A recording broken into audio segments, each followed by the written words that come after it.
నమస్కారం DTV news కి స్వాగతం. హెడ్లైన్ చూద్దాం.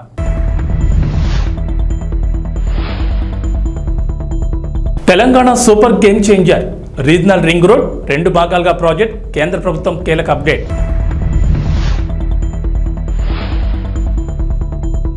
దళిత బంధు స్కీమ్ నిధులు, డిప్యూటీ సీఎం భట్టి కీలక ఆదేశాలు, నిధులు పక్కదారి పడితే ఊరుకోమని హెచ్చరిక.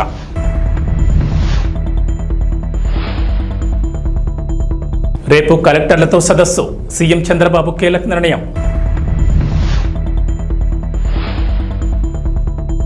తెలంగాణను వేడని వానలు, ఈరోజు పలు జిల్లాల్లో వర్షాలు. Telangana super game changer regional ring road project అని ప్రభుత్వ పెద్దలు చెప్తున్నారు. ప్రస్తుతం ఉన్న outer ring road game changer అయితే సగం తెలంగాణను అభివృద్ధి చేసే regional ring road super game changer అని అంటున్నారు.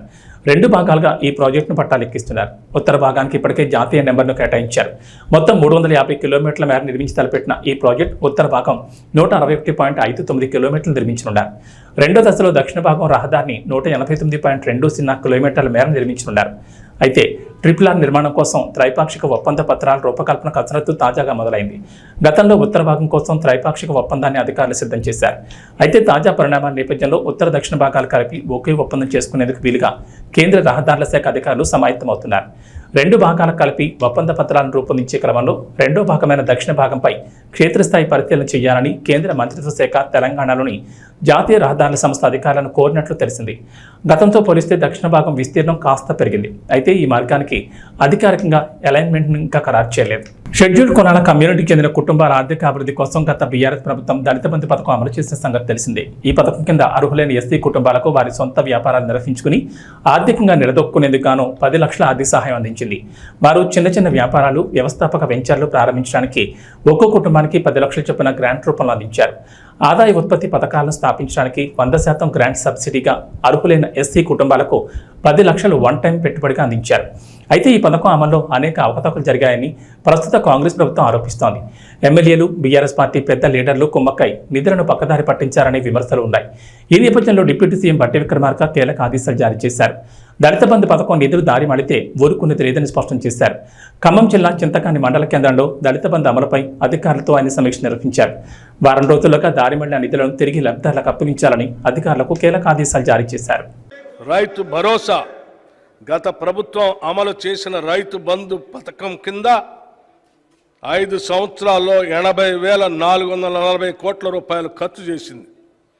దీనిలో అధిక శాతం లబ్ధి అనర్హులకి, సాగులో లేని భూమి యజమానులకి, రియల్ ఎస్టేట్ వ్యాపారులకి అందటం వల్ల నిధులు భారీగా దుర్వినియోగం అయ్యాయి. గత ప్రభుత్వం చేసిన ఈ నిర్వాహకం వల్ల ప్రభుత్వ సొమ్ము నిరుపయోగమైంది. గత ప్రభుత్వం వారు రూపొందించుకున్న నియమ నిబంధనలను వారే తుంగలో తొక్కారు. ఇది చాలా శోచనీయం మరియు క్షమించరాని నేరం. మా ప్రభుత్వం అర్హులైన రైతులకు మాత్రమే లబ్ధి చేకూరేలాగా రైతు బంధు పథకం స్థానే రైతు భరోసాను తీసుకొచ్చింది. ఈ పథకం ద్వారా అర్హులైన రైతులకు ఏటా ఎకరానికి 15,000 రూపాయలు చెల్లించాలన్నది మా ప్రభుత్వ సంకల్పం. దీని అమలుకు విధి విధానాలు చర్చించి నిర్ణయించడానికి ఒక కేబినెట్ సబ్ కమిటీ ఏర్పాటు చేశాం. ఈ కమిటీ పలు జిల్లాల్లో పర్యటించి ఆ ప్రాంత రైతుల్ని, వ్యవసాయ రంగ నిపుణుల్ని, మేధావుల్ని సంప్రదించి వారి అభిప్రాయాలను సేకరించింది.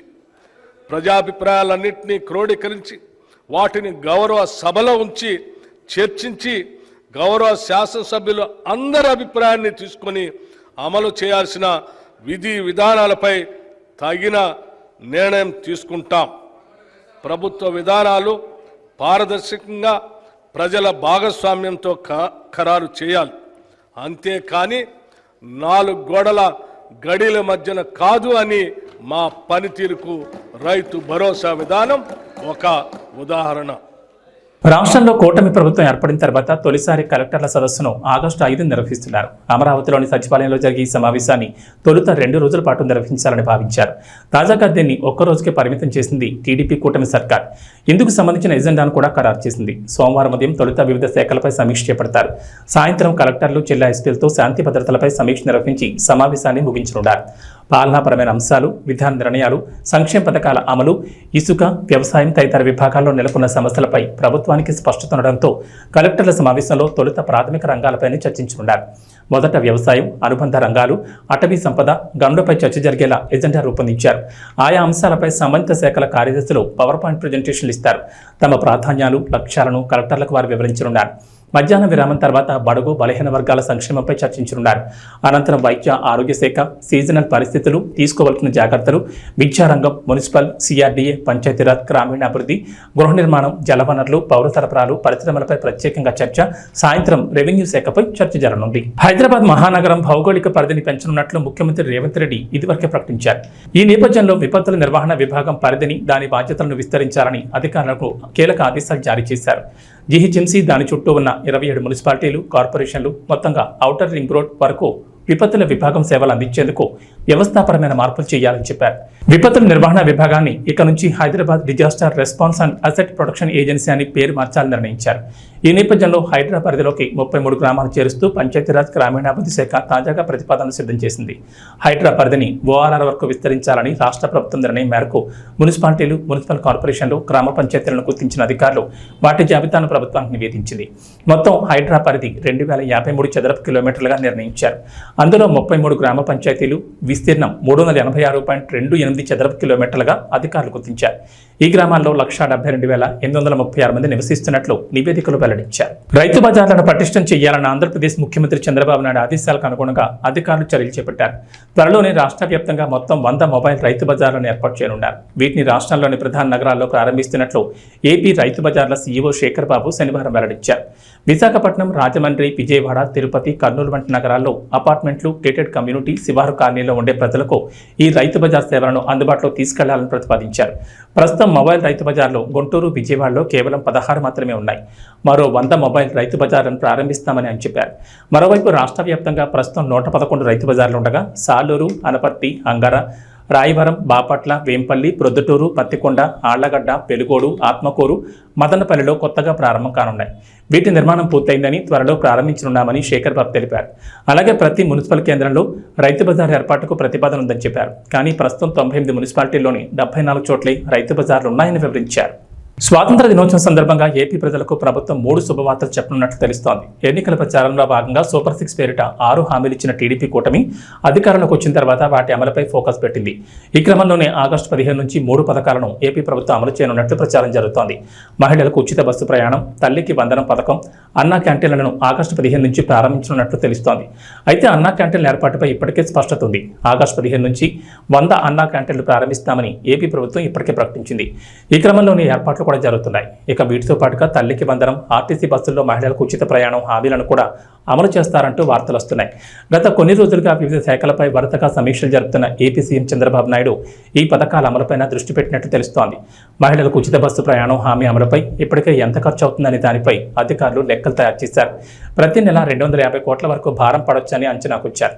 ఇక పథకం అమలు చేసేందుకు పొరుగున ఉన్న కర్ణాటక, తెలంగాణ రాష్ట్రాల్లో అమలవుతున్న విధానాలను ప్రభుత్వం పరిశీలించనుంది. కాళహస్తిలోని ప్రభుత్వ ఆదేశాల మేరకు తల్లిపాల వారోత్సవాలను శ్రీకాళహస్తిలోని ఏరియా ఆసుపత్రి సూపరింటెండెంట్ విజయలక్ష్మి ఆధ్వర్యంలో ఏరియా ఆసుపత్రి నందు ఆసుపత్రి డాక్టర్లు తల్లిపాల యొక్క ప్రాముఖ్యతను, తల్లిపాలు బిడ్డకు రోగనిరోధక శక్తిని ఏ విధంగా కలిగిస్తుందో తెలియజేస్తూ గర్భిణీలకు మరియు బాలింతలకు అవగాహన కార్యక్రమం నిర్వహించారు. ఈ కార్యక్రమంలో రోటరీ క్లబ్ ప్రెసిడెంట్ శైలజ మరియు సభ్యులు పాల్గొని గర్భిణీలకు మరియు బాలింతలకు బ్రెడ్లు, పండ్లు, పాలు, చిన్నారులకు బట్టలు పంపిణీ చేశారు. రోటరీ క్లబ్ సభ్యులు మాట్లాడుతూ రోటరీ క్లబ్ సేవా కార్యక్రమాల్లో భాగంగా ప్రభుత్వం నిర్వహిస్తున్న తల్లిపాల వారోత్సవాలు పురస్కరించుకుని శ్రీకాళహస్తిలోని ప్రభుత్వ ఆసుపత్రి నందు గర్భిణీలకు మరియు బాలింతలకు తమ వంతు సహాయంగా పాలు, పండ్లు, బ్రెడ్లు, చిన్నారులకు బట్టలు పంపిణీ చేశామని, తల్లిపాల యొక్క ఆవశ్యకత, తల్లిపాలు బిడ్డకు పట్టిస్తే ఎటువంటి లాభాలు చేకూరుతాయో తల్లులకు అవగాహన కల్పించామని తెలిపారు.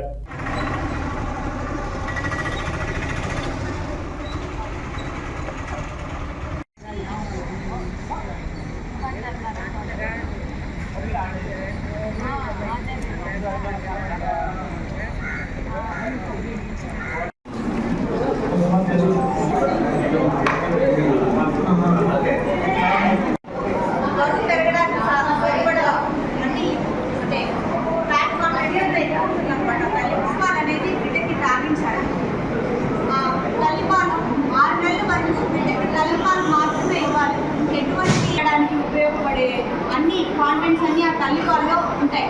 సో అయితే ఉంటాం కదా, వెండి కారము, వస, గ్రేప్ వాటర్ ఇలాంటి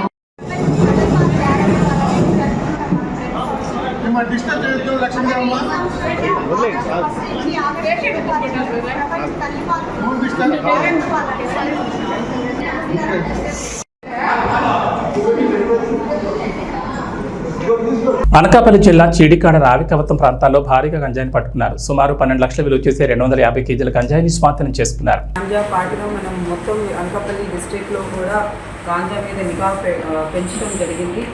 సో ఈ ఎఫర్ట్స్ రిజల్ట్గా నిన్న మనకి 2 మేజర్ క్యాచెస్ అయినాయి. చీడికాడ పోలీస్ స్టేషన్ లిమిట్స్లో ఒక 150 కేజీస్ గాంజా పట్టుకున్నాము. అట్లాగే రావికంతం పోలీస్ స్టేషన్ లిమిట్స్లో 96 కేజీస్ గాంజా ట్రాన్స్పోర్ట్ చేస్తూ పట్టుకుంటాం జరిగింది. చీడికాడలో పట్టుకున్న కేసులో 4 అక్యూజ్ని ఆల్రెడీ అరెస్ట్ చేశాము. ఇంకా 2 అబ్స్కాండింగ్ అక్యూజ్ పేర్లు కూడా ఉన్నాయి, వాళ్ళని కూడా తొందరలోనే అరెస్ట్ చేస్తాం. అట్లాగే రావికంఠం కేసులో కూడా అక్యూజ్ని అరెస్ట్ చేస్తాం జరిగింది. దాంట్లో కూడా లింకేజెస్ మనం ఎస్టాబ్లిష్ చేశాము.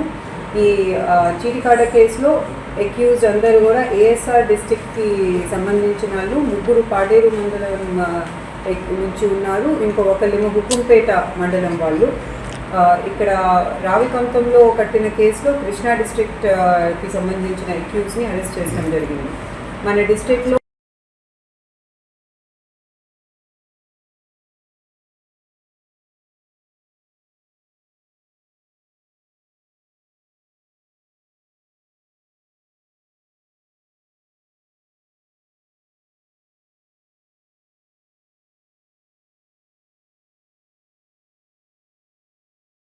రాష్ట్రమంతా జలకళతో వెలుగోడు బ్యాలెన్సింగ్ రిజర్వాయర్ నుంచి మద్రాస్ కాలువకు నీటిని విడుదల చేసి ఒక గేటు ద్వారా మద్రాస్ కాలువకు 1000 క్యూసెక్ల నీటిని ఎమ్మెల్యే బుడ్డ రాజశేఖర రెడ్డి విడుదల చేశారు. నంద్యాల, పెలుగోడు, బండి ఆత్మకూరు, సిరివెల్ల, ఆళ్లగడ్డ తదితర మండల ప్రాంతాలకు సాగు, త్రాగునీరు అందే అవకాశం ఉంది. నీటి విడుదలతో రైతులు హర్షం వ్యక్తం చేస్తున్నారు.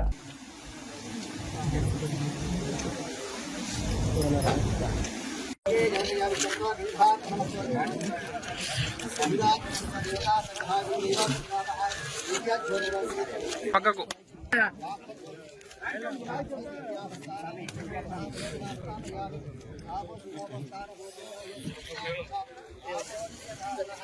పక్కకు రా అన్నీ సార్లే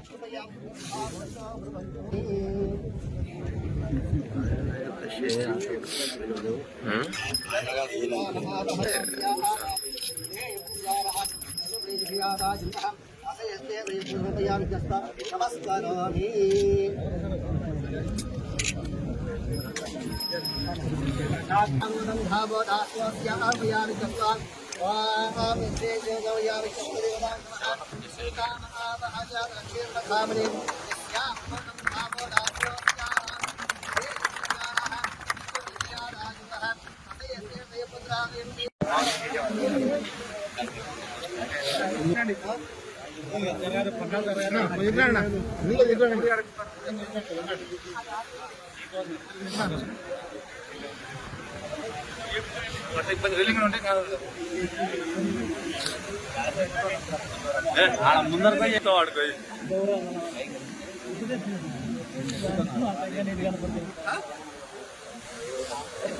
పవన్ ఫోన్ చెప్పా మన ఏం చెప్తా పొమ్మని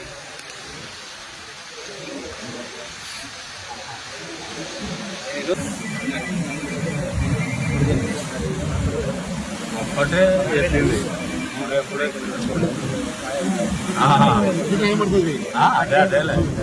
మా ప్రభుత్వం హయాంలో వాలంటీర్ వ్యవస్థ ఉందని మాజీ ఎంపీ మార్కాని భారత్ అన్నారు. వరదలు వంటి విపత్తులు వచ్చినప్పుడు వాళ్ళు చకచకా తమ పరిధిలో ఉన్న కుటుంబాలను శిబిరాలకు చేర్చడంలోనూ సహాయక చర్యలు అందించడంలోనూ ముందుండేవారని చంద్రబాబు వాలంటీర్లను కొనసాగిస్తానని, వారి జీతం 10,000 పెంచుతానని హామీ ఇచ్చి ఇప్పుడు వాలంటీర్లను పూర్తిగా పక్కన పెట్టేశారని అన్నారు. మరి గతంలో వాలంటీర్ సిస్టమ్ ఉండేది. మరి ఆ వాలంటీర్ సిస్టమ్ ఉన్నప్పుడు చకచక చురుగ్గా పిల్లలు పనిచేసేవారు. మరి ఇలాంటి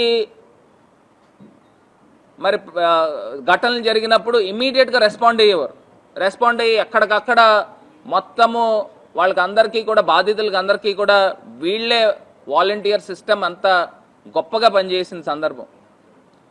మరి ఈ చంద్రబాబు నాయుడు గారు వచ్చిన తర్వాత వాలంటీర్లకి 10,000 రూపాయలు మరి వాళ్ళకి స్టైఫండ్ కానీ లేకపోతే ఇస్తానని చెప్పి మరి వాళ్ళని ఏ రకంగా తీసేసిన సందర్భాలు, వాలంటీర్ సిస్టమ్నే మొత్తం నిర్మూలన చేసిన సందర్భం.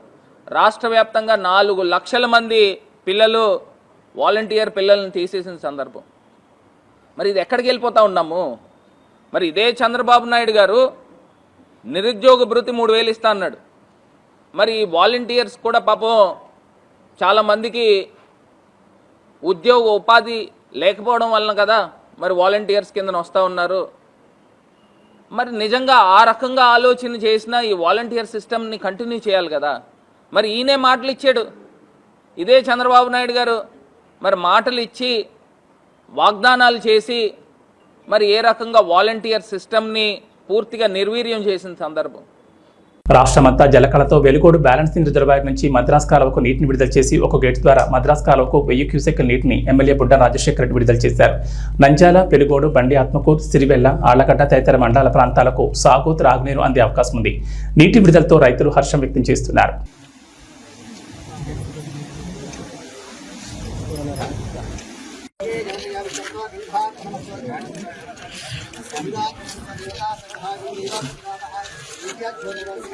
పక్కకు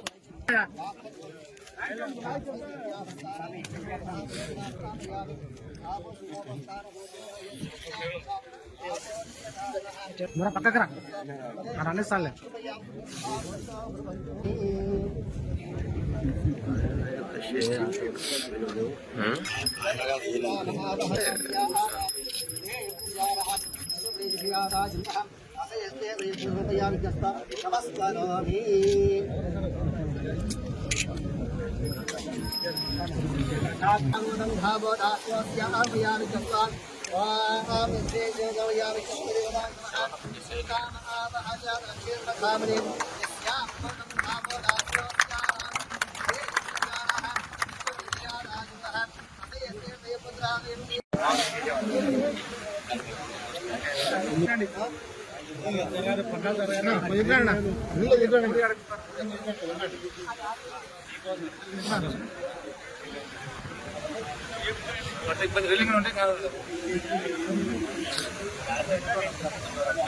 ముందర చెప్తావు వాడుకో.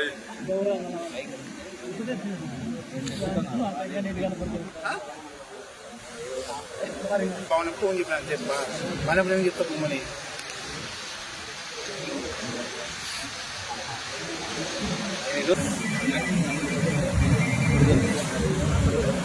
ఒక్కటే చెప్పింది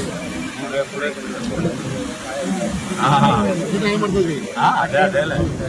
టాలీవుడ్లో ది బెస్ట్ డాన్సర్ ఎవరు అంటే రామ్ చరణ్, జూనియర్ ఎన్టీఆర్, అల్లు అర్జున్ అంటూ చాలామంది ఆన్సర్ ఇస్తారు. కానీ గ్రేస్లో, స్టైల్లో మాత్రం ఆల్ టైమ్ గ్రేటెస్ట్ ఎవరు అంటే మెగాస్టార్ చిరంజీవి అని చెప్పక తప్పదు. ఎందుకంటే చిరు అలా స్టెప్ వేస్తే ఫ్యాన్స్కి ఇలా పూనకాలు రాక తప్పదు. వేసే చిన్న చిన్న మూమెంట్స్లో కూడా అద్భుతమైన గ్రేస్ ఉన్న ఏకైక హీరో చిరంజీవి అన్నదే అందరికీ తెలిసిందే. కానీ ఇటీవల ఓ ఇంటర్వ్యూలో హీరోయిన్ కీర్తి సురేష్ ఇచ్చిన ఆన్సర్ ప్రేక్షకులను అవాక్కయ్యేలా చేసింది. మీ ఫేవరెట్ డాన్సర్ ఎవరు, చిరంజీవి లేదా తలపతి విజయ్ అని యాంకర్ అడిగిన ప్రశ్నకు విజయ్ అంటూ కీర్తి సురేష్ సమాధానమిచ్చింది.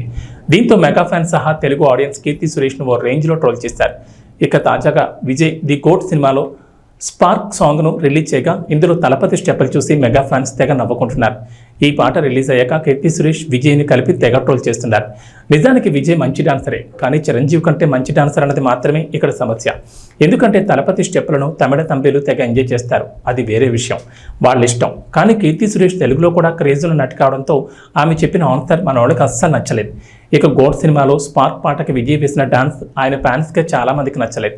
కావాలని విజయ్ని ట్రోల్ చేయడానికి ఇలాంటి స్టెప్పులు కంపోజ్ చేశారేమో అంటూ మెగా ఫ్యాన్స్ సెటైర్లు వేస్తున్నారు. వీటిని డిఫెండ్ చేసుకోవడానికి కూడా విజయ్ అభిమానులకు కుదరడం లేదు. ఎందుకంటే తాజా సాంగ్లో విజయ్ స్టెప్పులు అలా ఉన్నాయంటూ మెగా ఫ్యాన్స్ అంటున్నారు. తెలంగాణలో నేడు కూడా వర్షాలు కురిసే ఛాన్స్ ఉందని హైదరాబాద్ వాతావరణ కేంద్రం అధికారులు వెల్లడించారు. అల్పపీడన ప్రభావంతో రాష్ట్రంలోని పలు జిల్లాల్లో నేడు వర్షాలు కురుస్తాయన్నారు. దక్షిణాది రాష్ట్రాల్లో రుతుపవనాలు చాలా యాక్టివ్గా ఉన్నాయని, తెలుగు రాష్ట్రాలపై కూడా ద్రోణి ప్రభావం ఉందన్నారు. గుజరాత్, కేరళ దగ్గర కూడా మరో ద్రోణి కొనసాగుతుందని చెప్పారు. వీటి ప్రభావంతో తెలంగాణతో పాటు ఆంధ్రప్రదేశ్లోనూ నేడు, రేపు వర్షాలు కురుస్తాయని అన్నారు. ఇవాళ తెలుగు రాష్ట్రాల్లో మేఘాలు కమ్ముకుని ఉంటాయన్నారు. అయితే కొంచెం వేడి, బుక్కపోత కూడా ఉండే ఛాన్స్ ఉందన్నారు. సాయంత్రం 4 తర్వాత పశ్చిమ తెలంగాణలో జల్లులతో కూడిన వర్షం మొదలవుతుందని వెల్లడించారు. ప్రధానంగా సిరిసిల్ల, ఆదిలాబాద్, ఆసిఫాబాద్, నిర్మల్, నిజామాబాద్, జగిత్యాల, మంచిర్యాల, కొత్తగూడెం, కామారెడ్డి, సిద్దిపేట, మెదక్, భూపాల్పల్లి, ములుగు జిల్లాలో ఓ మోస్తరు నుంచి భారీ వర్షాలకు ఛాన్స్ ఉందన్నారు. ఈ మేరకు ఆయా జిల్లాలకు అధికారులు ఎల్లో అలర్ట్ జారీ చేశారు. ఇవి ఇది బులెటిన్ విశేషాలు. నమస్కారం.